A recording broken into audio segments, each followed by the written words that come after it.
The views expressed in this show do not necessarily reflect those of the Armenian Council for Truth in Journalism or any other TMI affiliate. Good morning, good evening, good afternoon. Welcome to the show. It's going to be quite a different show today. I had some friends that got too drunk to join the show, so I'm going to get drunk on the show and show them that you could have still made the show. But I do have a special guest with me today, someone that knows me nearly as long as they do, so it should still be kind of entertaining. And we'll probably just talk about music and have a very casual day. No conspiracy talk unless it comes up, and no crazy talk unless it comes up. But let's just bring her right on and get started. Oh, I like this view better. How are you doing? Would you care to introduce yourself to the world? What are we going to talk about if all those things are off the table? What was that? Nothing. Those things are just off the table a little bit, just a little bit. Because they're always really, they're always just one sentence away from me.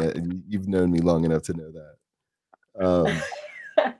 So how's your day going? You seemingly are on a vacation of sorts. I'm on a vacation from my vacation. My life kind of. Gotta like that. Well, so I kept you on before I do this part of the show, which I normally do beforehand, but because you actually have one of these things, a Flickwick, right? How do you feel about your Flickwick? What's that? I said, and how do you feel I love my yeah. Flickwick. Unfortunately, I don't know where it is right now. I've got a lighter. I know it's in my car, but I'm not going outside. But I love that. And you're also on vacation. I don't like inhaling the butane, and it's not like a fast burn too. So sometimes you can just kind of like sit it right there and not have to. When you're passing it, it's just like an easy thing. I don't know. I've loved it. Yeah, but the guy who made it, he actually told me the most important part about what he does is because like if I light it, right? If I light it stays lit, and then I blow it out. And this is what happens with most hemp wicks that people just have rolls of. When you blow it out, see that right there, it stays lit. And people don't like that because they don't know where they can put it. And so the cool thing about his thing is you can go straight down and then straight back up and it's out. That's the snuffing part is like, so that's like a really cool thing when it comes to hemp. It kind of saves it and everything. So I like that part. I didn't even know. I was enjoying it. That's one of my favorite parts. Yeah, and I was enjoying it forever before even knowing that. Even what? I said I was enjoying the Flickwick and all its butaineless benefits before I even knew that little tidbit about it. So we'll just go to look at that. He even designed a box. I like you know that? So he even designed a box. So he made it to where all the perforations come off and then they reattach and it also becomes a display. The guy is a damn near kind of close to a genius, but Isn't I that like the guy. He wants to design some other stuff. I think I put it in his mind where now he wants to design some other stuff. So I'm excited about that. But maybe anyway, a genius. It's been a pretty intuitive invention to have in my toolbox now. it's a survival. I It's survival. love it. That's excellent. I'm glad to hear. All right. So I don't think I did that right. We'll see what happens. We'll see what happens. I'm gonna add this one to the stream, and we're just gonna play this softly in the background and see if you get any inspiration from this. Foundation Step Up. This is Sponsored by. How is that on the volume? Media. I am already inspired. I should invest in gold and put it in my teeth. Yeah. This is actually I was in Atlanta. Rob Wonder is the DJ who had this vision, and he approached me, and I was like, "Yeah, let's do it." And that was a while ago. But the guy who painted this, his name is Dax, and he actually drew that. That's kind of his graffiti style. He's very known in Atlanta.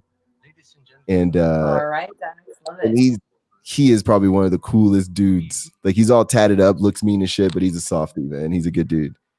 And then Rob Wonder owned. What's that? What are we watching here? Yeah, this is just the this album. This is how he started. This is how he introed it. What's the album? It's called Foundation Steppers. And it's kind of nice. It's got some reggae. It starts off pretty much all reggae, then it blends into some other stuff. But I'll let the record just play a little bit.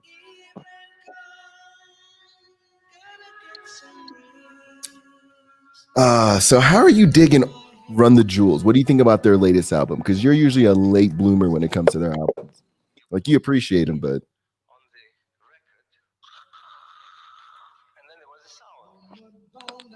sorry, I was adjusting my camera. I am usually a late bloomer, but I listened to it on this vacation, and that album is fire. Isn't it? This album is fire. Is it kind of crazy that that their lyrics are so prescient? Like, it seems as if they're writing about it, but they wrote about a lot of those lyrics were written 9 months ago before it all started, you know, or 9 months before it all started. And they're like really dead on. He even has a line where he says something about like, I can't breathe. How do you feel about that? There's no way that was written 9 months ago.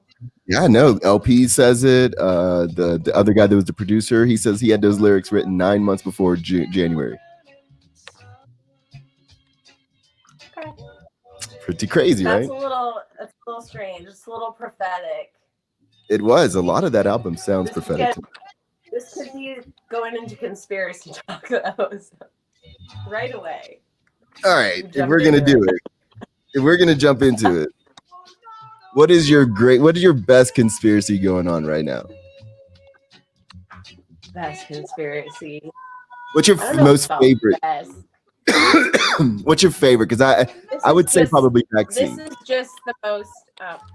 is just the most recent one that came up. I just read about it, already debunked, but something about COVID tests being purchased throughout like 2017, 2018, shipped to all these countries. But I think I saw an explanation for that on Reddit. But I don't know. Not everything with the establishment is a conspiracy, or is it? Yeah, I'm gonna say maybe. I don't know.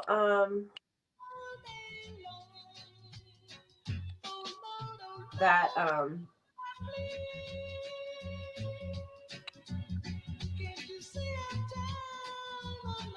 the stars are that's not a conspiracy, that's just a theory. You mean it is a theory, but I love it's a conspiracy. What what do you mean, the stars as in Hollywood stars, or stars as in the stars in the sky? No. Stars in the sky are like holes to somewhere with a lot of light. Oh, that's interesting. We're not actually looking at something that is described to us or told to us to be a star. Okay. Gases and whatever materials. I don't know if I passed astronomy or whatever, but No. This is a new one to me. This is a good one. This is let's explore this one a little bit. Theory that it's not my theory. I'm trying to reiterate how the person described it, because I didn't look much further into it, but it was just more that stars are not actually stars as we're told they are, but what we're looking up at is more of like a ceiling to something, and the stars are light shining through from, I don't know, where else. I didn't mean to get so animated there, but I think no. Okay, so I'm not too, okay. So I'm with you. Okay, so if at the beginning sounds a lot like what the flat Earth people believe, with the dome over the head. So a ceiling makes sense. So when you think about a ceiling, okay, I get that. Now what? But then you're talking about the dome or the cover or whatever. I don't even know how you describe it. Mm-hmm. That could also apply to a globe, Earth, right? Right? It could. I don't know. Yeah. It's part of the. I don't know. It could. I'm going to say this about stars. Stars are an interesting phenomena. I think the fact that they've been so consistent in humans' lives for so long is a testament to their importance. And I think some of the things that I find the truest were still a little bit based loosely on the stars and astrology and whatnot. And that's or astronomy. And that's astrology and tarot and all of these things that I think provide a deep wisdom that you would only have to be a fool if you say it has no validity at all, to just completely discard it. And to know that it came from, a conversation with the stars, I think it's something to take seriously myself. That's what I think about the stars. So I think whatever they are. You follow astrology and tarot is part of the stars. Yeah, so I think so you have astrology, and then tarot is like the stories that come from the different houses and stages that astrology creates. So I think there's some connection. It seems like I could be way off, because the same way you think about conspiracies, where you hear them and then you're like, oh yeah, let me tell you this, and then you towards the end you're like, oh yeah, I don't know exactly what the starlight at the ceiling is. That's kind of it's kind of the same way that I am with astrology. It's like, oh yeah, that shit sounds pretty good. But if I'm trying to do your chart, you know what I mean? But anyways, yeah. So what do you think about astrology? That's funny, because I was talking to someone today for the first time, and birthdays, that comes up. I don't know. And I always ask people about if they know their life path number before I ever think what is their sign, because I don't know. Right. There's different. Well, that's how numerology gripped me. I don't know. Okay, so that's how numerology gripped me, is where my curiosity for astrology had pretty much run dry. And then y'all two started talking about numerology. Right. I'm like, all right, what does that mean? And then I started delving into it, and then the paths and stuff were shown to me, and to me it made a lot of sense in my path and how my life has gone. So numerology, and then you find out that Tesla has like this huge theory about everything in the world is basically a subpart of 3, 6, and 9. So I think numbers. Yeah, I think you can pretty much get everything he said from 3, 6, and 9. Like there's something magical about those 3 numbers, and he has a whole theory about it himself. I guess I could pull something up and we could watch it together. But yeah, that's kind of one thing that I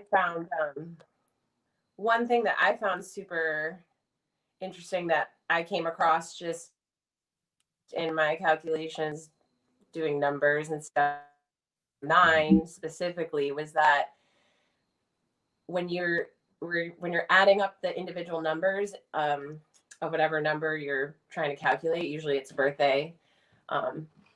Any 9 could just essentially be seen as non-existent. Like if you saw the 9 in there, you could take every 9 out and all the other numbers would add up still to the same number that, or, you know, the singular digit once you, I can't even talk math when I'm high like this, but But it's as if the 9s don't exist. I'm following so far. You will get to the same final result. Do you get what I'm saying? Yeah. Like just so I can look at numbers now, and if I see a 9 in there and I'm wanting to add up all the numbers, I'll just take the 9s out.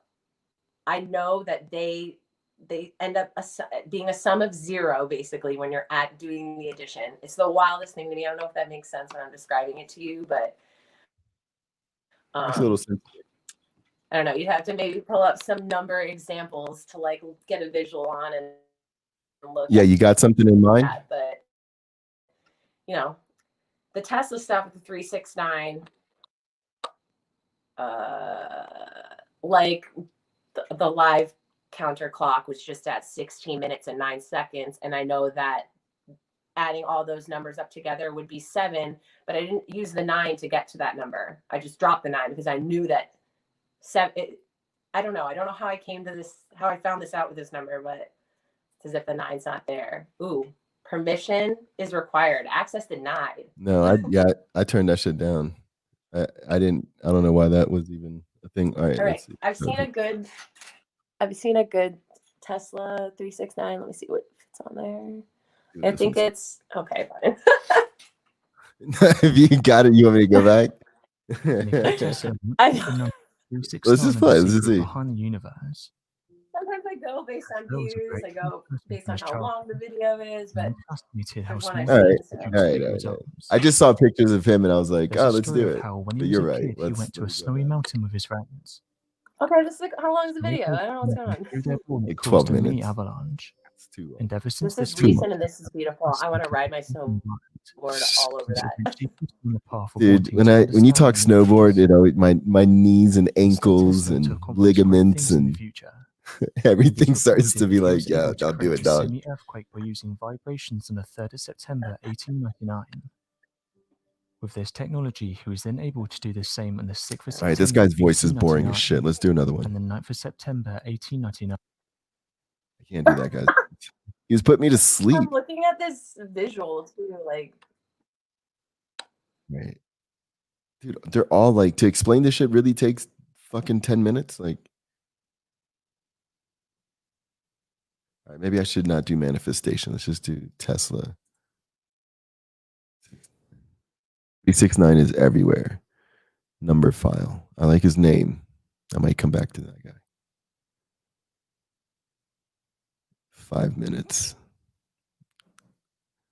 All right, let's see if the Asian lady can do it. In today's video, I want to show you a way to triple the result of your 369 Tesla code. You know what? I got something better.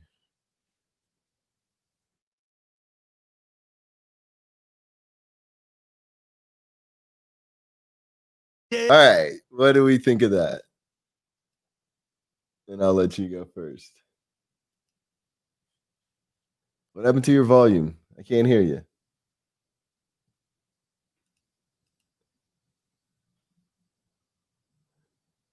I'm gonna have to remove you because I think your screen's.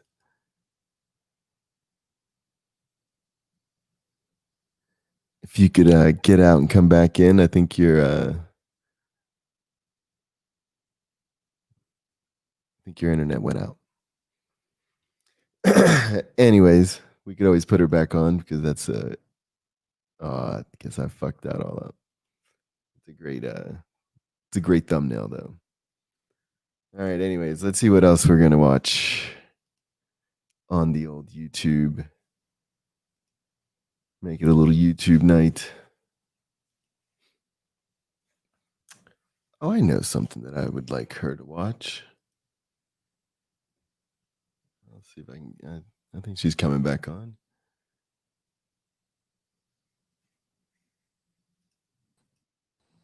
Hey, I got something. My phone hates me, but that song, just so you know, like once it was quiet because my phone like restarted for whatever reason, I was just sitting here and I just like was it this song, like the remnants of this song just had me gave me like bad memories of like that long ago. That shit playing in the club. It's making me the last song of the night too. You just walk out and you just can't hear anymore. You're just drunk. You're just like, fuck. That is I didn't definitely like that. that was definitely one of those songs. I'd never seen the video though. No, me either. I was thinking back, what's that song from? Like 2003, I think. Yeah, I think unfortunately one of the members passed away. But I'm gonna bring my friend on. I'm gonna try not to play matchmaker, but Harrison. Hi. How are you doing? Good. I'm chill. Just chilling out, enjoying the holiday weekend. How are you? I am doing the same. I was very disappointed that my friends were a little too drunk to come on, but I totally understand because it is a holiday weekend and they went to a truck show. So I gotta be understanding of that. But other than that, What holiday? I'm having a good time. How are you? Good.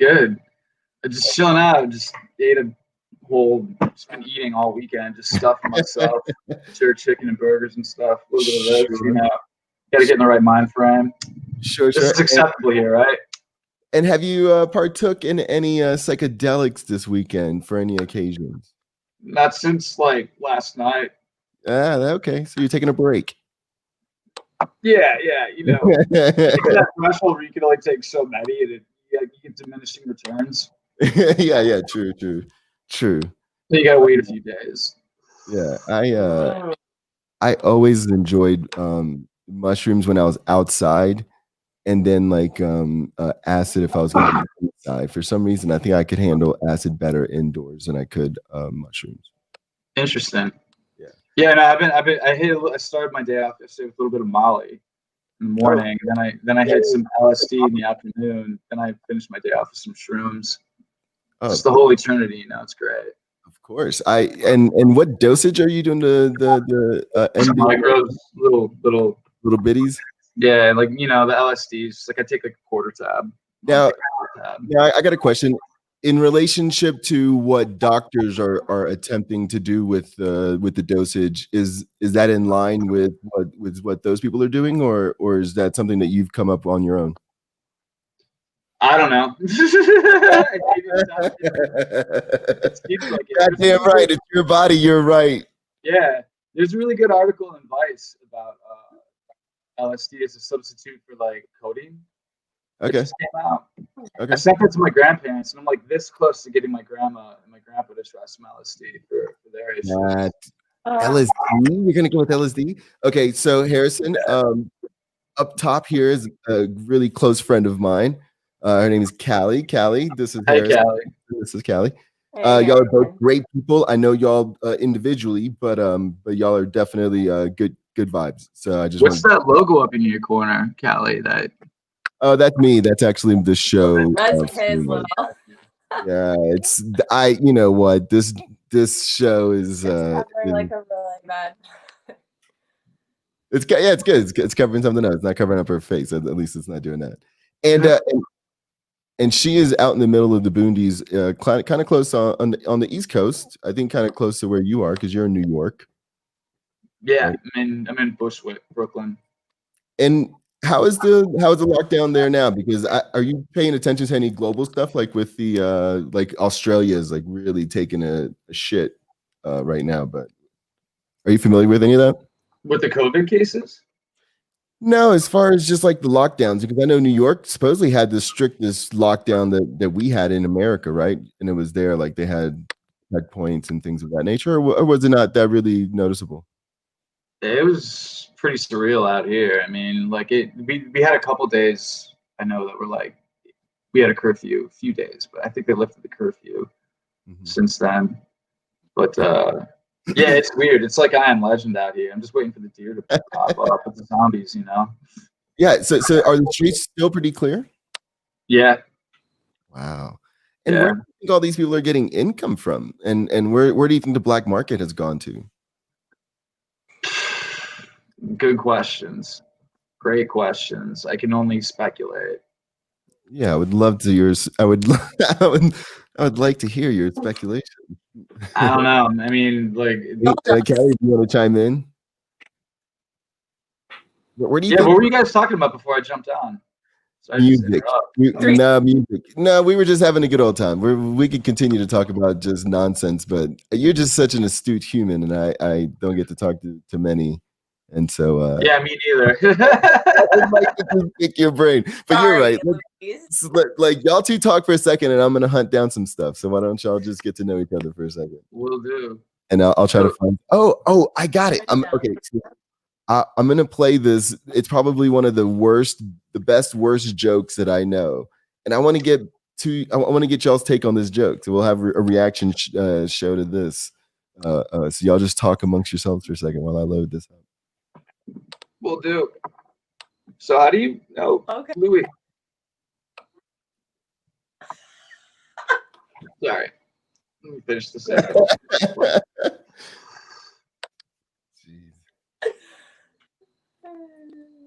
So how do you? I'm so high. I was like waiting for you to go somewhere.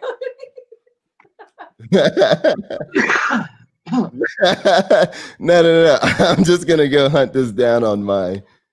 But I'm slow at this part. I need a full-on producer to do this part because I don't know where people are getting their money, but when the pandemic started, I was relieved because I'm a single parent at home already anyway. So I was like, good. Now no one can do everybody else is. Damn, that's fucked up. A little vindicating. Yeah. No, that actually got really hard, but all right, this is it right here. Perfect. New York. It's crazy down there. New York, exactly. How do you guys know each other? We met through a mutual friend, Hio Park, a guy I play capoeira with. Yeah. I know him as an instructor ninja. He's been kicking my ass for years, and then he just brought me on this show with Louis and Sean. And we were talking about the Federal Reserve for about a good hour. you know he won my my heart right away. I've been talking about the banks and Federal Reserve and history, and you actually brought some other stuff to light that I really enjoyed it. So I can't wait to have another in-depth conversation with you, and hopefully it happens soon. But you have something else that you want to plug. So why don't you take the time to do that? And you know, I can definitely make a clip of this and do it throughout the week. So, cool. What you guys say? Let me put you on the big screen here, and while I finish this last part off, I'll let you do your thing. Cool. Whoa, hey, it's all me. Yeah, thank you. So I'm doing another demo, my latest demonstration at the New York City Federal Reserve for a Green New Deal, and it's not going to be a huge demonstration. It's not going to be big enough, unfortunately, but there's going to be a few people there for the 9-year anniversary of Occupy Wall Street. And this is all on September 17th, week and a half away, I believe. And just trying to raise awareness about the Federal Reserve, and more importantly about the solution to the Federal Reserve, the National Emergency Employment Defense Act. And I'm working on raising awareness for this legislation with a group called the Alliance for Just Money. This is a national group. We have members from other countries as well. And they were meeting online on Zoom for months before the COVID made Zoom cool. So these are like the policy experts I work with. And I focus more on the direct action, like actually trying to get people out in front of the Fed. And so we're doing another demonstration this 9-year anniversary of Occupy, and hopefully this will be a launch pad for an even bigger demonstration. Hopefully on December 23rd on the anniversary of the Fed. I think it's the 107th anniversary. 7th, I can't count that well, especially now when I'm this side. But so this is obviously really important. I don't need to tell Lou, but for anyone who doesn't know, I mean, you don't really understand capitalism if you don't understand the Federal Reserve, what it is, how it creates money out of debt. And I mean, the only thing keeping things from getting better right now is the Fed. I mean, the stock market, most major companies, the entire oil industry, I understand, they're all broke. They're not making any money, and the only thing keeping them propped up is the Federal Reserve creating money out of nothing, backed up by our tax dollars. And this is what's keeping the too big to fail from, the too big to fail banks on Wall Street from failing, and from the creative destruction that we need to create our Green New Deal. So the way out of this is to nationalize the Fed, to outlaw fractional reserve lending, so these banks can't just create money out of loans indefinitely and give it to companies to make various weapons and bad investments with. And from now on, money is going to get spent into existence directly on vital infrastructure, on a green new infrastructure, and all the jobs that go along with that, on universal housing, universal education, universal basic guaranteed income, and debt relief, any kind of student, medical, credit card, housing, debt, gone. And this bill is just a template. There's more that could and should be written into the bill. Reparations for descendants of colonialism or slavery could be written in. Universal veterinary medicine, something I'd like to see written in. There's a lot more we could do. So I'm going to be out in front of the New York City Fed on September 17th, live streaming, talking about this, trying to raise awareness about this, and trying to get people to call from home their Congress reps while they're out there live streaming to get Congress to start to be aware of this bill. And I'm hoping if I get a few dozen calls from a few different people all across the country, maybe a few different Congress reps, would be like, yo, what the hell? Did you hear about this thing? Just to get them talking. So, and we'll take lots of photos, lots of videos, and use this to promote more actions throughout the year leading. So what would be the best place to find out the most information right now that you know of, like that I can RSVP on Facebook. That's RSVP the big thing. on Facebook. Yeah, and, there's an event. And what's the event called again? Rally at the NY Fed for a Green New Deal. You RSVP'd already, Lou. Thank you very much. Yeah, no, but I wanted to go ahead and type it up so I can put it up on the screen. So yeah. So it's called it's I'm sorry, say it again. Rally at the NY Fed for a people's bailout. And that's September 17th at 5 p.m. When it is, right? What's that?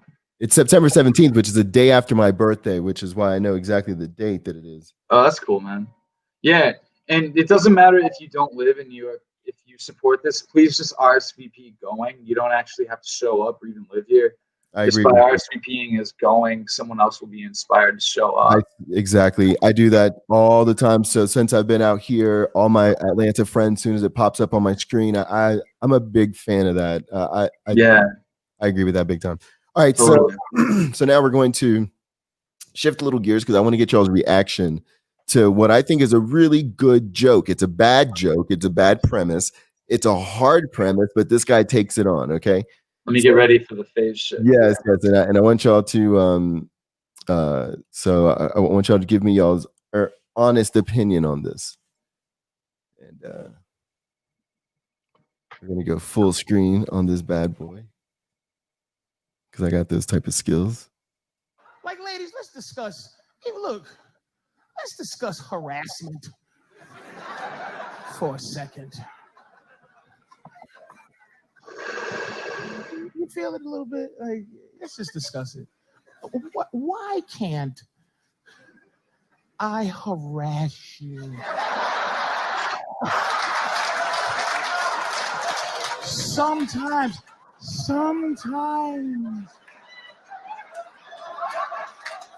I can never harass you.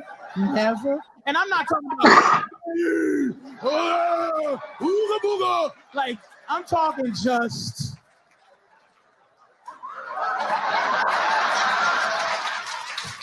at the job. It's unfair that I can't harass you at the workplace. Like, this is done a little while ago, but it's very controversial. And I can't just a little something. that has to do, like, you got to be careful just to say, hey, you look beautiful today. That's how messed up the game is. I think you should be able to comment on any part of the body that you see. If you... She doesn't get to the end of the joke. She must have gotten offended. Disrespect. She might have. Her face did change. I should be able to walk in and go, oh, Jeannie. I should pause. What do you think I should do? Should I pause this and try to get her back on? Yeah. And all right.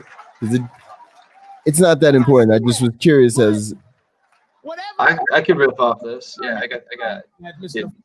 Yeah, I'm not saying I agree with what he's saying, but I can psychoanalyze the joke. Term for the titty meat. What's the actual? And it's not the cleavage. I mean, the cleavage is the space in the middle. I'm talking about the meat. This guy's dead, by the way. He's a big-time New York comedian. Oh, really? Yeah. He was known at Carolines and all that stuff. Just, far out. Oh. You know what I'm saying? Just so I can go through the rest of the day without pretending that I don't see. Which you understand what I'm saying? I mean, let's work out a deal. Don't get me fired.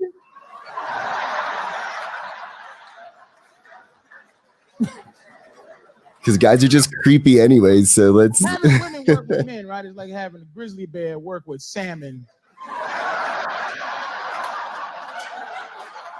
Dipped in honey. Like, so now, this is the point that he brings up that I would like to psychoanalyze first. And the salmon get to walk through comfortable with honey and fish and good morning, grizzly bears.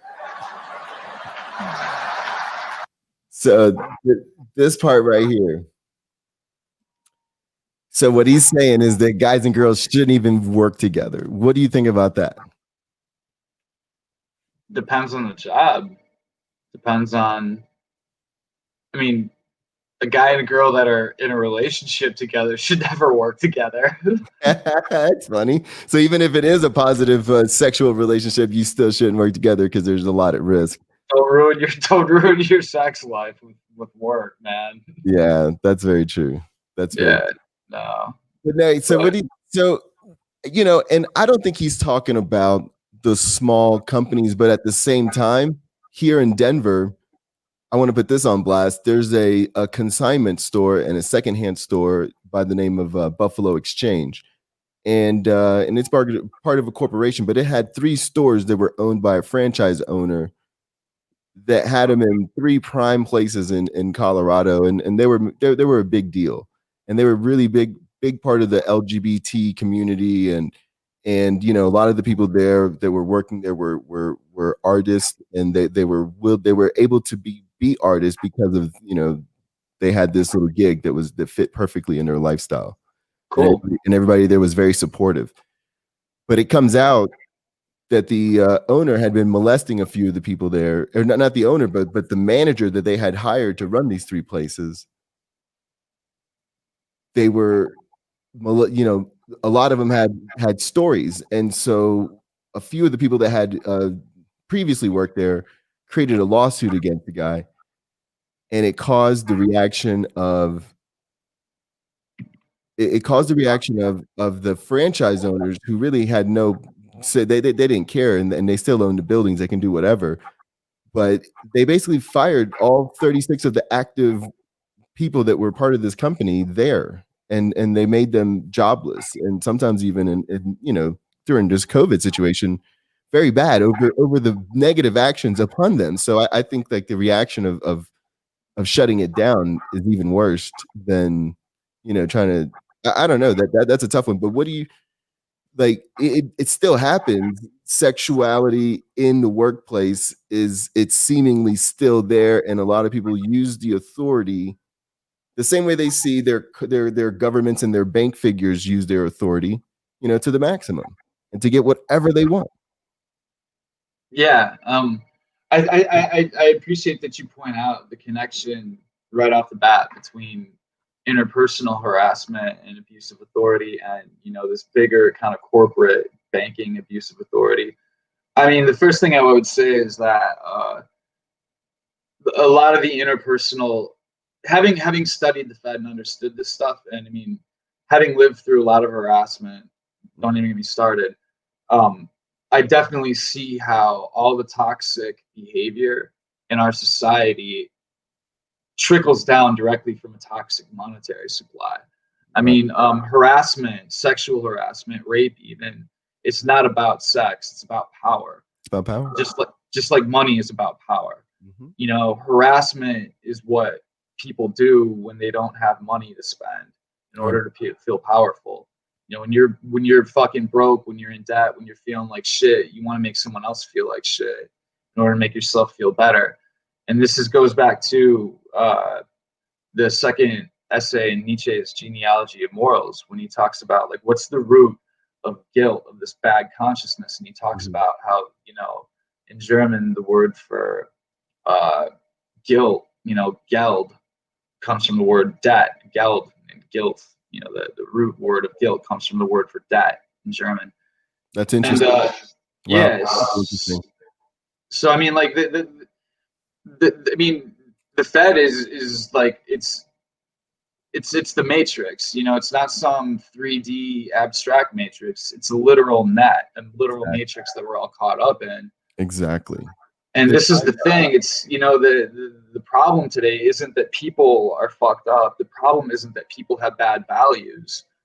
No, the problem is structural. The problem is that people are incentivized to behave and treat people horribly. Well, that's why I feel that people my age specifically are going to be the biggest target to whatever happens depopulation wise, if that is a thing. Because like, and I'm just throwing that around, you know, haphazardly. I don't really think that's going to happen. But, you know, if it is, like, we would be the targets because we remember the old way of doing it. And we grew up with this new way of doing it. Because we remember in the 80s, but before, the superstars that were on TV, they didn't have name brand shit. They were cool because they would tear their clothes and make it cool, you know, like Punky Brewster or whatever. But those people were cool because, you know, it was like they were borrowing, you know, they were just, you know, a little bit here, a little bit there, you know. It wasn't because somebody designed their clothes, you know. It's creativity. Yeah, yeah, exactly. So then in the 80s, it just changed. It became like, oh, look at what I can purchase. Look at what I can buy, and greed. All the movies that came out were about Wall Street. All the movies were about greed. All the movies were about, you know, chasing these just whatever desire you fucking wanted. And then acceleration of capitalism and desire. Yeah, I see that too. I mean, I think, you know, just looking at kind of cinema, I mean, I think it used to be cool to be working class, like in the 70s. Like it was chic, you know, it was all right. And before that, I mean, it was cool to be a worker. But I think like around the 80s with Wall Street, you know, greed is good. And all of a sudden, like being working class is being second or third class. And like, I mean, if you're a working class in New York, you're nothing. You're nobody. Exactly. So, I mean, I don't know what it's. And that's unfortunate that we supposedly have these people in Congress that are supposedly working people as well and have that connection. We're supposed to be that connection. And then our biggest person is Biden, who still pretends to be, you know, a working class person when he's obviously not. I mean, not only nepotism, not only obvious corruption, not only, you know, just taking full advantage of his situation. I don't know, I don't know what working class people need. You know, like they've killed all your real leaders. It's not a coincidence anymore. You know, it's like we have enough where we can be like, oh, they're killing these people because of what they're saying. And they don't even know, these people usually don't even know what they're saying. They just know that unity is the answer. That's usually the biggest threat, is someone who's popular that says, hey, we can get through this as black and white, you know, or as these multiple factions here, or as these other multiple factions here, you know, and I think we can. I think the idea of fighting over something is generated by the same people that are taking advantage of this debt monetary system that you're talking about. Yeah, I mean, I think the electoral politics, you know, even the materialism itself, you know, these are distractions. These are what keep people from focusing on the matrix, on the strings that are holding us and manipulating us and forcing us to fight all each other. Right. Yeah, I mean, there's a lot to be said there. I mean, yeah. Yeah. I'm coming down off major psychedelic binge, so I'm a little bit slower than usual. But I think back to this terrible joke that ran my friend off. Oh yeah, I mean, let's see the next point that he makes after saying sure. He just says that it's already a bad idea to get guys and girls to work when it's frivolous, like when it's people that are on the same mind frame. It doesn't matter the gender. So I'm not talking about independent corporations, but in these super large corporations where there's floors of people that they don't really mingle, but they just see a woman and they're like, oh, I need to talk to Mary from what so and so department or whatever, just because he thought that she looked nice in a red dress one day or something like that. That's how that corporate structure is, and that's how it was for the 1 year that I did it out of the 43 years that I've been on Earth. And I was like, fuck this place. This is not a healthy environment in any capacity. I've been through that. I think, obviously my long-term solution to harassment is monetary solution. But even with that, one thing that has really helped me figure out how to communicate interest in a woman without coming off as harassing them is really just been like old school 2000 mystery method game. Yeah. So for 43 years, mine is to just not like usually I'll either say hello, and then if I get a positive response, take it from there, or I just will not talk to people because I'm a big fan of pickup. I used to teach some pickup. I got pretty good at it, but like the thing I just don't like manipulating people, and like the thing is like it's not manipulative. I know, well, depending on which school you go with, but I mean the stuff that I learned is really ethical, and it's honestly manipulative. Like, let's be honest, like everything's manipulative. Like you're like a pickup game is you being mentally smarter to already be thinking in 3D when you're conversating. I disagree with that. I think as soon as you start playing games like that with a woman, they're usually onto it and they bounce. Yeah, exactly. It's all about. It's not about being manipulative as much as about not being awkward. It's about being tactful. It's about being smooth. Okay. It's just about not. It's about not being. Not creating embarrassment. Just keeping it chill. Not being weird. Not. How much of that plays on confidence? Because I feel that it builds your confidence. It builds your confidence. Exactly. So that's what I'm saying is I feel that you do have to build people's confidence, because we live in a world that by the time you're 18, you pretty much have no confidence. It teaches you social norms, which is something that people don't think about or focus on. It teaches you norms of dating and norms of sex. It just arms you with information, which is always positive. Okay. Yeah, and it helps you understand the difference between. Okay, I get it now. I apologize if I misrepresented it earlier. No. That because it's a controversial thing, and don't get me wrong, there are scumbags in the fucking game who use it horribly for them. It happens. Like, don't get me wrong. Like, I'm not trying to. No, I get it.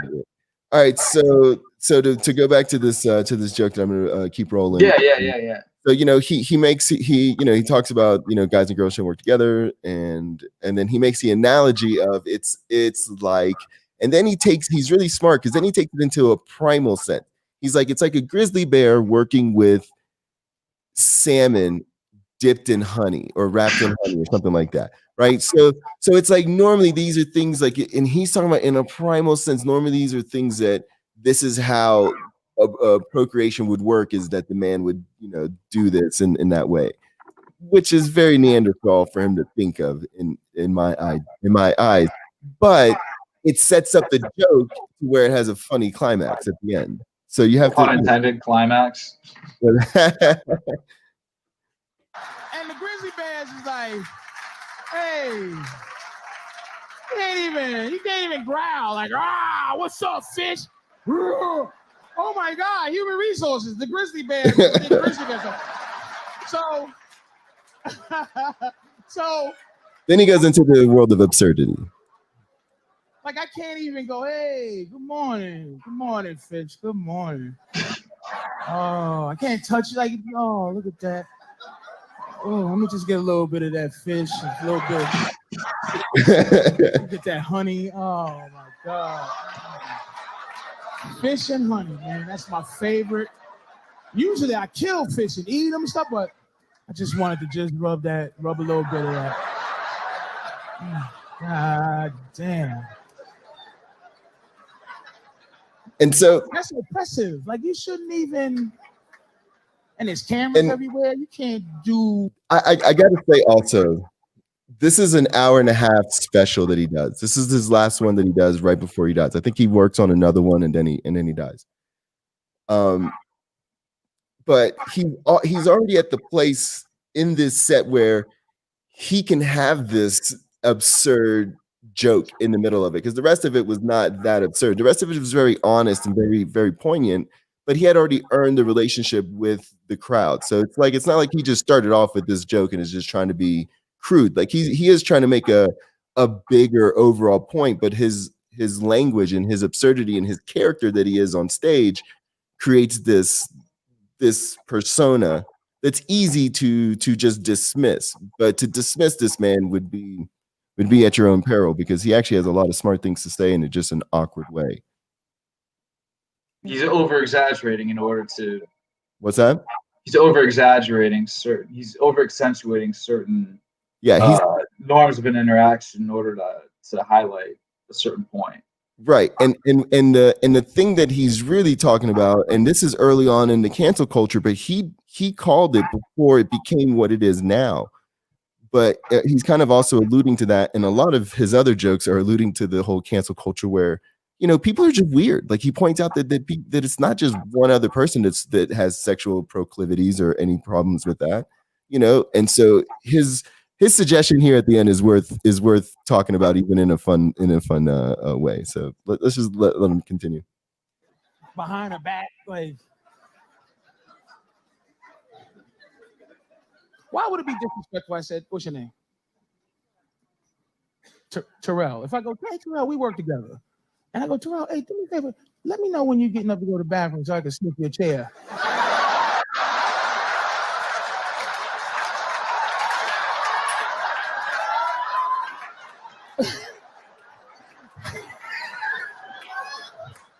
That's disrespectful for the sexual, but that keeps me from being like, I think it's for lack of a better word, harassment day, but not forever. But I mean the day where I get to find out, like, because, and this is why it should be harassment day.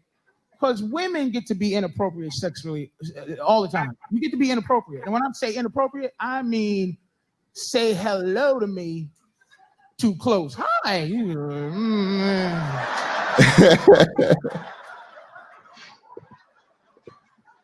Or some weird massage because you think we're friends and you, good morning, a little kiss. And he's just like, oh boy.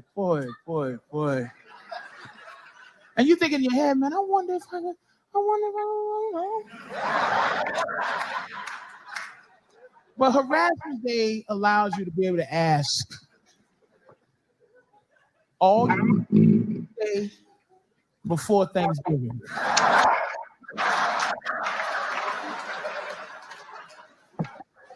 And it's a beautiful thing. Flowers and everything. You buy flowers, just real cool. You walk up, you're respectful, you say, hey, how are you? Good afternoon to her.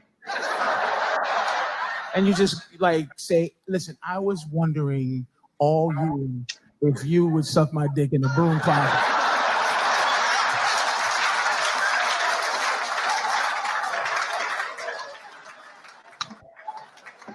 I get where he's going. Yeah. And you just be just like, one day. No, thank you. I'm not. And you be like, thank you. Keep the flowers. I just thought. All year. I thought you was a hoe all year. I was confused. I thought you was a hoe, but you're not. See? Okay. And that's kind of the. All right. So you want my analysis here? Yeah, I want your honest analysis of that joke, because I think it's a good joke. Well, yeah, I mean, for me, what he's proposing, harassment day, it's like that exists. I mean, like, this guy doesn't need harassment day. He just needs to find a good BDSM dungeon. You can do that every day, every night. You know what I'm saying? Like into that, and he does talk about like his girlfriend was kind of wild, and he was always on this. He's obviously a freak. Yeah, he was on this New York show called the Opie and Anthony Show a lot. So I listened to him pontificate quite a while when I was first discovering long form conversation. Comedy is kind of a verbal form of BDSM too, in some kind of way, if you ask me. That is, I'm gonna borrow that and maybe try to build on that, because that's beautiful. Yeah, I mean, like, what's BDSM without comedy, and what's comedy without power dynamics? Take yourself seriously. Wow, that's interesting. That's very interesting. So I mean, like, obviously, like, I mean, yeah, like people need to play with that shit. People need to get that repression out. People need to. Don't you think? Don't you think that's more healthy as a culture? But you need places for it. You need rules. Right? You need understanding. I mean, and, before I was writing about the Fed, I was writing about BDSM. I was going to do my dissertation on that. Oh, that's interesting. And the differences between BDSM, like in the dungeon, and like sadomasochistic behaviors in everyday life. Not even like violent shit, just like interpersonal, verbal abuse, harassment type stuff. Right. What's the difference between harassment and the difference between BDSM? Obviously, the main difference is consent. Mm-hmm. People are playing with this. People get it. BDSM is cool. I mean, like, one of the things about BDSM that helps me like get this shit out. I haven't done it in years, but it's just so much work. Mm-hmm. Like, I mean, sex sucks. It's a pain in the ass. Like, it's boring. It's never as good as you hope it's going to be. The best thing about sex, in my opinion, is just doing it so that you don't want to do it anymore, so you can get on with your life and do something important. Mm-hmm. Nietzsche wrote like only a cretin thinks that like sex is like the best thing in the world. Right. And anytime you want to have a serious conversation about sex in society, you got to read Foucault. 3 of these books: History of Sexuality. I need to read that because I have I think it's interesting because you're the first. That's the first time I've heard anybody say what you just said. So I'm also taking that in, and I'm trying to see how I've lived my life. And in the few times that it's not that it's either way. You don't want to be thinking about sex the whole time. So if you're in a good, healthy relationship, you're not thinking about sex all the time because you're thinking about work. And at some point when y'all look at each other, you're going to be able to do it. And it's going to be wanted vibe, it's going to be a vibration type deal. So that works when you're in tune with someone, but at the same time, there is masturbation. So if you are single, you can have that look in the mirror with yourself and get that accomplished at the same time too. So I just think that it's we don't discuss it properly as humans anymore. We don't. We never did. And we don't know what it means to be in a relationship in such a large way, because like we're used to being in tribes, and we're used to being in places where either growing up it just happens in a more intimate way, and you're not scared to confidence. Everybody's in the same boat, type deal. The main point, the main hypothesis of this book, does it talk about gender roles at all? It gets into everything. Yeah, I mean, the construction of that. But the big point that it starts with, there's the whole Marxist hypothesis, right? That capitalism oppresses our sexuality. Mm-hmm.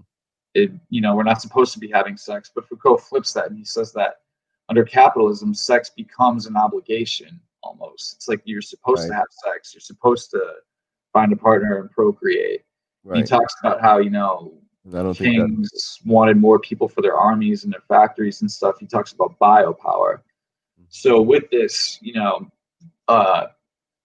certain forms of sexuality become discredited. Things like homosexuality, things like BDSM, masturbation, especially like anything that doesn't result in children becomes seen as pathological. And historically, this was never the case. The church never really cared what you did if you weren't like part of the church. If you took that sacrament of marriage, like you had a lot of responsibility on you. But if you weren't someone important, you didn't do any of that. The church didn't waste their time with you. Yeah, go ahead, jack off, do what you're going to do. They don't waste their time persecuting you. Right. Science is what really started putting people in asylums for masturbating and creating Right. straight jackets for masturbating. Saying that they had the answers, the false prophet. I really do compare. If I would write something today, it would be my comparison to what's going on in science. It's the same thing that happened with religion, where it was taken over by this Roman Catholic kingdom, and turned into this torture ability having, the conquering. They can write everything off with the rules of God and all this other shit, and I feel that it's that same mentality. You should check out. You don't have to digest all of Foucault, but give him like a Wikipedia read. I definitely will. So okay, it's right up your alley with everything you're right. So I have a question that came up while you were talking earlier. Do you think it's healthy for us as a society to seek? And I guess before I ask you the rest of that question, knowing that insects have sometimes very defined female and male roles in the equation of a procreation and carrying on the species, right? And just in that sense, where nature provides different roles for the different ones, and when things happen, so you can see it in nature. Now, in us, do you think it's healthy for us to seek gender equality in every aspect, or do you think a male and female relationship should have some sort of, I can do things this more efficiently and you can do, and it doesn't have to necessarily be like what somebody else may think or those roles should be, but don't you think in a healthy relationship you should have some sort of way to cover things that are deficiencies in your partner? Or we can't talk about social roles between genders until we get the money question straight. You want to create equality between the sexes. The first thing is you need to create equality, like money. You need to make sure that women are making as much as men, and that starts with the fact. The bigger point that I wanted to make too, like kind of more the intellectual, like, so the history of sexuality and stuff like that, like I gotta what treat you. our gender role. I mean, patriarchy we're talking about right now, right? Yeah, exactly. Obviously, patriarchy is Hidden bad patriarchy for men too, in my opinion.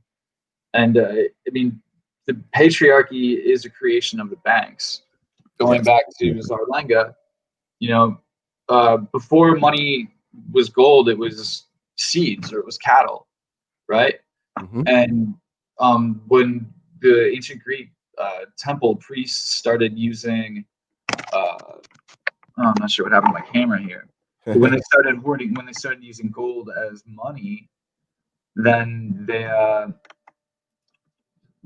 so when the priests started using gold as money, the first thing that they seemed to use gold for was to pay temple prostitutes. Oh.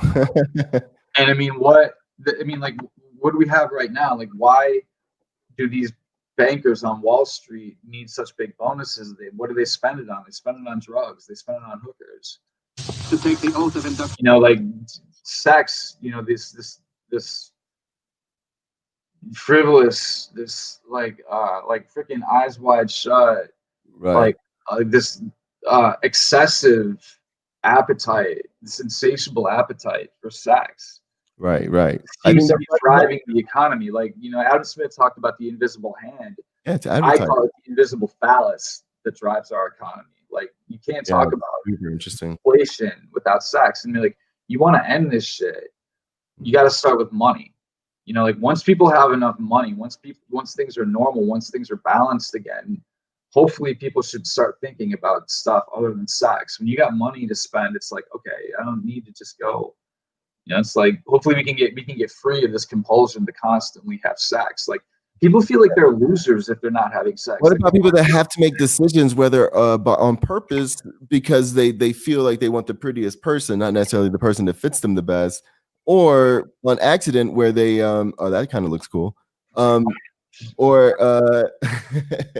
on accident where they have a kid, and they want to do the right thing by whatever religion they want to do. They want to try to be in a relationship all of a sudden, Yeah, so, or when one person knows they're about to get dumped, so they have a kid with that partner, so that partner has. I just heard that story happened. I just heard that story did happen with a friend of mine's coworker. That's why I'm here. That's how I got here. Hey. Crazy. Okay, so I want you to watch this. I pulled this little clip off of a movie I watched off Netflix. I was like, they just let them talk about this shit and right on the screen, and nobody really cares. Nobody understands. So I want you to just check this out. Let's check it. To take the oath of induction into Never the should have taken away this guy's title. He wouldn't go to Vietnam. I wouldn't go if I were drafted. Why stick our nose in Vietnam? English been doing that to the Irish for 2,000 years. And by the way, how are we going to pay for it, huh? Deficit spending my ass. Next thing you know, we'll be going off the gold standard. The country's going to hell. No kids smoking pot. If I were president, I'd legalize this stuff and tax the sales of it, like booze and cigarettes. In 2 years' time, we'd be richer than King Croesus. Danny, the game. It's the Packers. God. I think the juxtaposition's perfect. Other than that, Grade A sirloin tuck. we got no vegetables, no fruit, no nuts. Stuff's got too much cholesterol. What's cholesterol?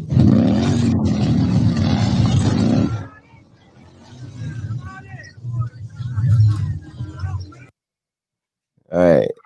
That was funny. What is that? So that is from a really good movie. And that movie is called Kill the Irishman. And that's the story of Danny O'Patrick Green, who came up in the world of organized crime in Cleveland.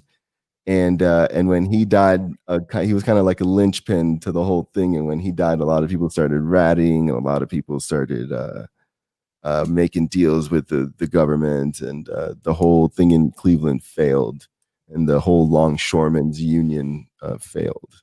So yeah, so it had some basis in history. It was just a really well done movie, and I caught that scene in there, and I was like, I watched it really early. Like sometimes if I get up but I don't feel like getting up, what I'll do is I'll just put something on but not really pay attention. That's when I'll watch. So I'll have it like subliminally working against me. So that's how I like to get my media. And I just remember hearing that. I was like, did I dream that or did I hear that? So I had to go back and hunt it. And when I found it again, I was like, this is great. That was some shit right there. Yeah, it's perfect. That's the question. Spending my ass will be up in gold standards. Yeah, exactly. Little did he know. Legalize weed. And it's just like that's all so logical. Yeah. And what the complete opposite of what happened. But how great was it that what broke up the conversation was but just the Packers. Come on, I don't want to hear this. And Wisconsin reference. I'm from Wisconsin. I'm a cheesehead. Yeah. But you know how it is. It's like, dude, I don't want to hear that shit about whatever you're talking about. Like it's like in a I don't know, in 3 sentences, he literally hit all the major points. And still they were like, yeah, I don't want to hear any of that. I'd rather talk about whatever the Packers are doing. And that is literally the point. And that's why Trump is president. Yeah, exactly. And people want to know and try to blame Trump for the whole thing. I'm like, no, it's your fault because all you want to do is drink beer and watch the fucking Packers, and you don't think. Exactly. Now you're bitching. You think voting's enough? Like, no, this is not how the founding fathers set this shit up. Like, yeah.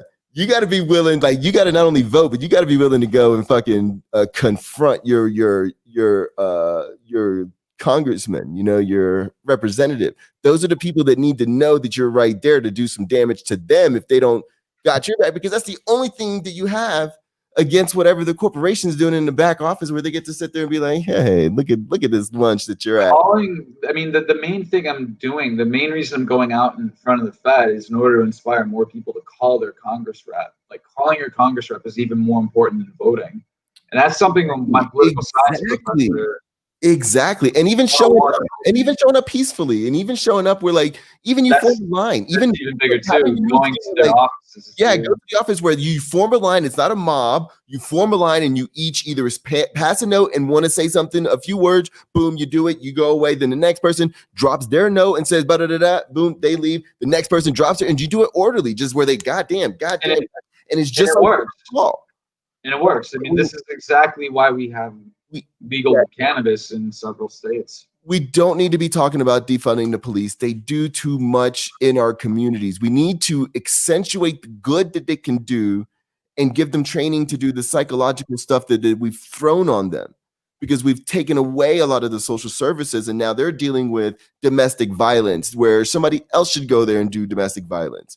This is a psychological thing. These people at one point were in love. You got to take that into account. They probably have kids together. So the police does not need to be involved if this is a loving community of people. Yeah, they don't. The community doesn't need more police. They need money. It's not about defunding the police. It's about funding the people. Exactly. So I think what's police don't need more fucking weapons. They don't need more tanks. They don't need more assault rifles. They need more training. They need martial arts training. Right. So okay. So then instead of me going off on a little tangent here, I'll instead present it in a question. What similarities, as someone who's smart, what similarities do you see in history in like a Bolshevik revolution with the young being revolutionized in this manner, or the brown shirts in Germany? What do you see that's so frightening in what's going on in America, where these people are just exhausting this energy in the wrong way? That's obviously in the wrong way. I have not heard one person mention Federal Reserve. I have not mentioned one person talk about the military-industrial complex, the media complex, any of these things. Nobody's talking about anything. It's all about white and black. Since when? When the fuck is that the deal? Come on, we're done with that shit. That's bullshit. That is contrived. Like, yeah, there's pockets, but come on. That's fucking ridiculous if you think that represents what the fuck we've done, especially in Atlanta, Georgia, which is part of America the last time I checked. But that's white and black people working together that I can point to. You know, and I just don't understand where the narrative is getting written where it's so bad. You know, yeah, if you're on TV, it's just like the virus. It's like they're using all-out psychological warfare against us, and I think it's different from what it was before. I think that clip that you showed where the guy's talking about the Fed and stuff, I mean, that's how I feel when I'm at Occupy Wall Street talking about the Fed. I'm talking about the Fed at Occupy, and it's like, we don't want to talk about it. Right. It's racism. I mean, yeah, like it's really the thing is that, you know, the way the media talks about politics, they talk about it in order to trigger emotional reaction. Exactly. It's that same charge you get off harassment, just to tie it all together. I mean, you're looking for an emotional spike. That's all they're doing. It's people looking to fill their emotional addiction rather than to get rational and get money. I mean, and the rules and the doctors that we had in place in the 60s and 70s and 80s that were undone by both the Republicans and the Democrats have led to the ability for 24/7 conglomerates of media control and all this other stuff. Like, this isn't something that just happened overnight and this is what's up. Like, people aren't paying attention that this has been such a slow thing. It's almost been like a response to what they tried to do in the 20s and 30s with the fascist, oh look, that's a good idea movement, but people revolted against that shit. And so they were like, okay, let's go tuck our tail. Okay, we found a place in China. Let's go hide over in China, you know, with our crazy ideas of eugenicism.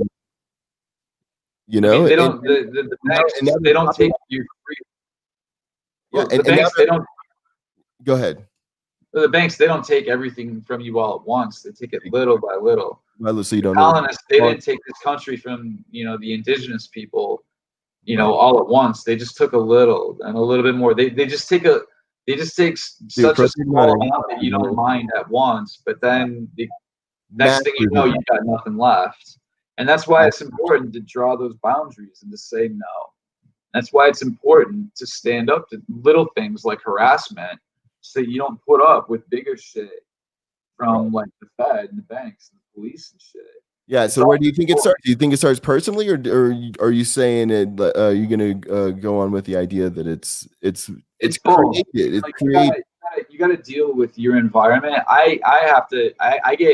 I'm a groundskeeper in Central Park. I get harassed by patrons at work. I saw your video. That was an interesting video. If you want to talk about it. Whoa! Oh, which one? Well, you were trying to do your job, and you were getting yelled by people there, and they were recording you. You were recording them. Oh, it's just another fucking thing. I mean, it was, you know, actually, it's worth talking about just because it was an example of. I mean, it was these French guys, and they're calling me like a girl and a woman because I have long hair. Yeah, one of the guys, but it was really the striking thing about it was how sexist it was. Yeah, you pointed out easily. Well, usually we think of sexist harassment and stuff happening between male and women, but I mean the weird thing about this, and the thing that it got me thinking about, is just how much male on male sexual harassment that men deal with. You know, like you've never had it defined in any kind of way. You know, I think that's the problem and the beauty of it's like there's two things, it's like it's talking about it helps, but talking about it also gets to the point where we get to label it and then dismiss it or put it in a box, and it's like there's a fine line between the two. And I think sometimes we lose the luster of what we're talking about. I think what we need to realize is that we're used to living in a place where we can trust about 200 people. Like we're used to living in a tribe. And right now we're dealing with living alone amongst millions. Like the psychological difference in what your brain is experiencing, we don't know. We've not even talked about, and I just think like all of these problems of sexuality come from the fact that we're being socially engineered and just observing what happens. Oh, look, they become more violent. Oh, look, this happens if you put them all together. Like they're just fucking around, like they know that collapse comes. Like they've done these experiments with mice. There was this grand experiment where they made utopia for 3,000 mice, and it never even got to that point.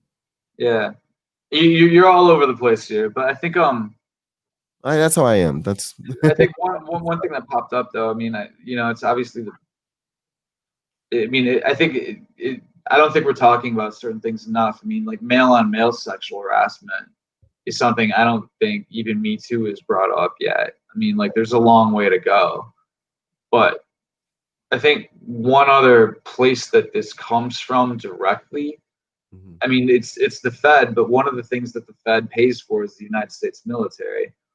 I mean, I know my family, I've got veterans and stuff, but a lot of this abusive, derogatory, demeaning behavior, a lot of it, I mean, it's like you see vets coming home from these war situations all traumatized from boot camp even, and you see them behaving and they're running their families almost like little army units.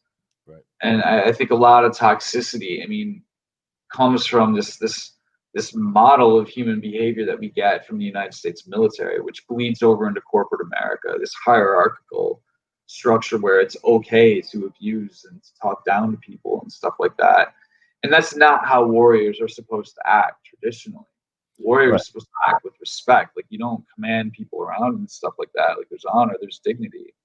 So I mean, again, I think martial arts, I think game, I think these are the short-term solutions that people need to study more of in order to protect themselves from being harassed and to make sure that they're not harassing anybody else in the short run while we fight in the long run for monetary justice, which will clean up this toxic. When we have a clean monetary system, behavior will become cleaner and much more easy to clean up. Yeah, I think the transparency starts there amongst humans, and I think the deception that they need in order to carry out their financial conquest, I think that bleeds into how we are as humans. If that's the point that you're trying to make, I completely agree with that. I think I mean, look, what? Yeah, I mean, like these conversations about so many of these conversations that people have, black versus white, male versus female.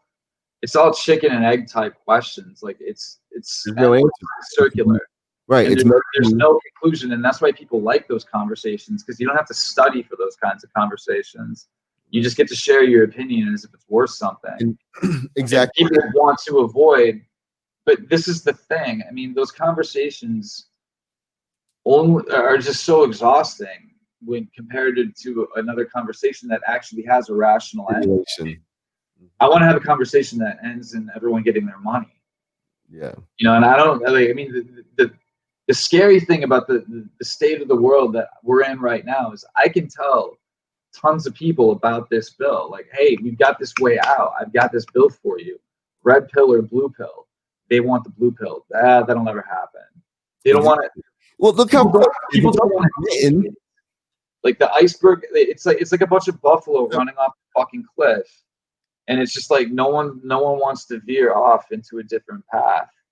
So, the thing is like I know that you probably don't get far off into the conspiracy stuff, but just know that from the conspiracy, I do feel like there's some sort of lineage that's being handed down for centuries and millennia, and the thing is like I wonder if I wonder if they use that ability, that longevity to and in the middle of this, I definitely lost my train of thought. But you should read The Lost Science of Money, because yes, like there's, it's not Bilderberg level, but I mean, there was the establishment of the Federal Reserve was a fucking conspiracy. There's no doubt about it. Jekyll Island, that is undisputed historical facts. The establishment of the Bank of England was a conspiracy. There's no doubt about it.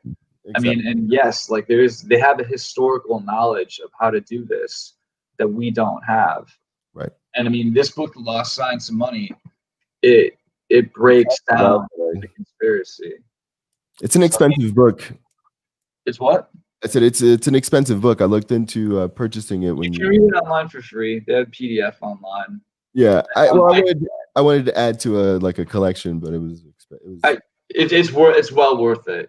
It's worth it. It's worth every penny. I still have it in a browser somewhere. Is what? I said I still have it up in a browser somewhere where I could refresh and maybe buy it. And the thing is about it, like you don't want to read it all the way through. You read like the first chapters, then you can do like a choose your own adventure type book with it. Like you go to your favorite parts of history, and like you don't got to go straight through it. But I mean, if you like the Da Vinci Code or Angels and Demons and shit like that, you'll love this. Mm-hmm. But this is all real. Yeah. You know. Yeah, no, that's yeah, I'm definitely gonna do that, and maybe we can do some video art together about it. Like if you have some parts of it that you've already, gone into it. I'm big in the on the other end of it, so maybe we can put something together that makes it easier and palatable. We have a bunch of slides. We have PowerPoint presentations for every chapter. That's beautiful. A lot of old. Let's look through that. Stuff. Yeah, no, that would be huge. That would help the movement big time. Yeah, that'd be awesome. I'd love to work on that. And then I guess and you brought some really, really, really good points. I've always enjoyed talking nonsense with you, because this is all nonsense, because like people aren't really paying attention. Like it's you kept me on this conversation way longer than I thought I'd be. I thought it'd be in and out. Yeah, me too. Good hour. I gotta start wrapping up here at some point. Yeah, no doubt. We'll like I said, I would like to do this maybe next Sunday. About September 11th, but not in the normal conspiracy sense. September 11th, Friday. That is a Friday, so we could either do that then, or we could do it next Sunday and just late Friday night would probably be better than Sunday. Later, around 10:30, 11. Okay. Yeah. I'll jump on around then, because then I can plug my thing for the. It would have to be 11. Yeah, it would have to be 11, but that'd be awesome. Cool. That should give me enough time. I gotta go pick up a lot of weed that night, so. He's just kidding, everybody. This guy's a good jokester, and I don't drugs. And I also like psychedelics, and I have DMT accessible. What do you think of DMT? I really hope it helps me with all my suicidal tendencies. Have you not tried it? Looking forward to it though. I think if you need something that jars you out of that, you may need to go down to, or if there's a shaman close to you. I think I've heard that now there's some in America, but a shaman does more of the ayahuasca thing, because then you get into that state for long enough to be dealt a lesson. Yeah, that's what I need. Ayahuasca. Yeah. I think ayahuasca and DMT are different. They are similar in the sense that, okay, so what ayahuasca does is, okay, so DMT is a molecule that builds up in our body, and we know how to break it down really fast. And so when it's introduced to our body breaks it down really fucking fast. So you don't get it, so you get it, but it goes away within 4 minutes, and then within 20 minutes, it's like you didn't even have it. That's how fast it breaks it down. It's one of the things that we break down the absolute fastest, because it's usually used only when you're dying. So the thing with ayahuasca is they found in a root the DMT, so they can break it down and get the DMT out of it. But then they found this other thing that is an inhibitor to the molecule that breaks down the DMT. So they make DMT with an inhibitor to the thing that breaks it down in our body. And so what it does, it allows the DMT to sit with us for longer period of time than what our body allows us to do. It's almost like the way CBD breaks down anandamide inhibitors. Right. Yeah. Natural anandamide. So yeah. Okay. way they have a harmonious mix where they kind of have this effect on each other. Yes, but so that's what the ayahuasca does. That's different from the DMT. You're still getting DMT as the kicker to it all. You just also have an inhibitor that's blocking your body from shutting that shit down, and so you're experiencing it. Almost, it's almost like you're cheating the system. So when you have it done, but the thing is, like, you can't just do it. Like if you and I just went out and did it, like we would probably lose our shit, by the time before, and probably hurt ourselves. So what you need a spirit guide, a shaman. Your first time, because it's almost like when you go parachute jumping, you don't just go by yourself. You don't get to, it's not your choice. You have to go a couple times with someone who knows the way, so they can get you back. And that's how deep it is. And so when you go, it resets your whole idea of what you want to be, not. And if you're doing it right, it doesn't reset all of who you are. It just eliminates the bullshit part, where you can start focusing on some other shit that's real. That's something to look forward to. Yeah, for sure. That's definitely something I'm looking If forward you wanted to talk about that off air, man, one of these days, I can let you know, because I went with a good friend of mine, and it was in her village from Peru, and I could, I don't think she would take maybe a donation or something like that, but she doesn't have like a tour or anything like that going there. But if you can get there, she might be able to impart some wisdom and some. I'm gonna have to get my money from the Fed before I get that plane ticket to Peru. Well, I'm only wearing my jersey. This is something that I rarely wear. I'm only doing this because I thought my friends from Atlanta were coming on, so I was trying to fit in. But I haven't been to Atlanta in years. It's a cool town. I like Atlanta. You live in Atlanta? Say that one more time. You live in Atlanta? I was raised in Atlanta. You're raised in Atlanta. Yeah, I You're left in Colorado now. Now I chose to move to Colorado. So now I chose to live in a small town first, and then the small town eventually did me in and wasn't really working for me. So I moved to Denver and been able to do what I do. But cool. Yeah. So I guess I needed a city of some sort. But this is a good city. Like it's different from Atlanta, but I like it all for what I am right now. Yeah, man. Yeah. For sure. Well, hey, Lou, man, I think that's as good a time as ever to shut it down, man. I really appreciate you hanging with me so long. No, this is a great conversation, dude. I'll get that one thing about the little ad about your thing cut up, and maybe I'll get some music behind it, and throw you a couple options, and we'll. Yeah, if you give me a few extra likes, a few extra going RSVPs, that would be huge. Yeah, that'd be awesome, man, for sure. The cause, and we'll talk again September 11th. We'll do this again. Exactly. All right, man. Bro, have a good night. I'll talk to you. Yeah, you too. Cheers. Yep. And then we'll do this. So, everybody knows what I feel about the world, and I think the one thing that's going to get us through is definitely looking into unity. Like white, black, break all your ideas of what your neighbors should and shouldn't be. They're still more on your level than anything that's being projected to you on TV is going to be your savior, whether it's, your politicians or whether it is, your moguls or any of these other influencers. They are all on a whole different level of living. But the people that are around you that supposedly are the reason for all of this being the way it is, they are not at that level. And we really, really, really got to look into that, man. It's pretty astonishing how easily they can get us to fight against amongst each other. So, anyways, I think it's as good a time as ever to end the show. And remember, it's not conspiracy theory, it's simply conspiracy. And corporations are legalized monarchies. And corporate foundations and sponsorships have had a profound effect on our conversation and Discord. And we need to just dig into it a little bit more, the history of it all.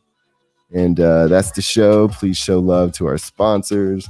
Visit shop.flickwick.com, promo code ACTJ for 20% off. If you find an error in today's conversation, let us know, and I'll send you a free Flickwick. And we're the underdogs, man. So don't forget to visit all the affiliated show pages, subscribe, like, follow KY5 Gaming, ACTJ, the Nameless Program.